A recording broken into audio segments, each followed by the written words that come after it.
A murderer broke into a single mother's home, yet managed to warm her heart in just 5 days. When the TV news broadcast the wanted notice for Frank, the cold-blooded wife killer, Anna trembled as she hid a knife in her drawer. But in the very next moment, there was Frank in the kitchen, wearing an apron and frying steak. What was even more unbelievable was Frank gently blowing on the food to cool it before feeding it to the tied-up Anna, murmuring an apology. He even suggested using the ropes to prove to the police that they were the victims. It all started 3 years earlier. Frank went on a blind date. Before the coffee on the table had even gone cold, the woman pushed him onto the sofa. This woman, looking for a father for her unborn child, destroyed Frank's life in just half a minute. 5 months later, Frank became the baby's nominal father, but after marriage, he found his wife dressing up like she was going to a party every day, leaving their newly weaned infant with him while she nestled into other men's arms in bars. You can't even be a proper dad, his wife's mockery stung like needles, shattering his last thread of sanity. In a scuffle, the woman's head hit the radiator, and blood instantly seeped into the wall cracks. Frank's fingers froze midair when a drop of water suddenly splashed onto his wife's face. It was a leak from the upstairs bathroom. He rushed upstairs like a maniac to find the bathtub overflowing, water reaching the doorway. In one day, both his wife and child were gone. In court, he stared as the judge's lips moved, and the words intentional homicide burned into him like a brand.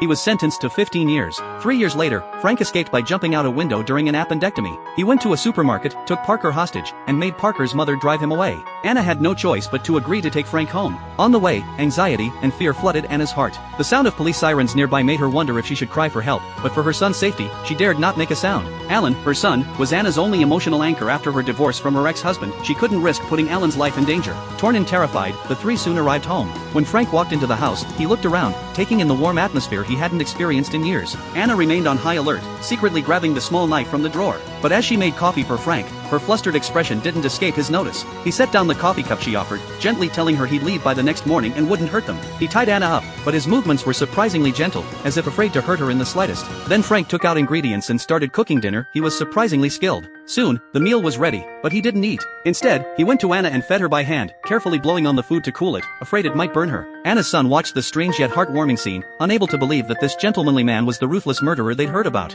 Late that night, police cars patrolled the neighborhood, so Frank had to stay hidden. Grateful for the mother and son's hospitality, he started tidying up the house, doing the kinds of things a father would do, fixing the steps, stacking firewood in the yard, changing the car's oil, mopping the floors and waxing them. He was repaying them with his actions. Anna grew used to his presence, even mending the cuffs of his pants with care. But just as everyone settled into this unexpected peace, disaster struck without warning.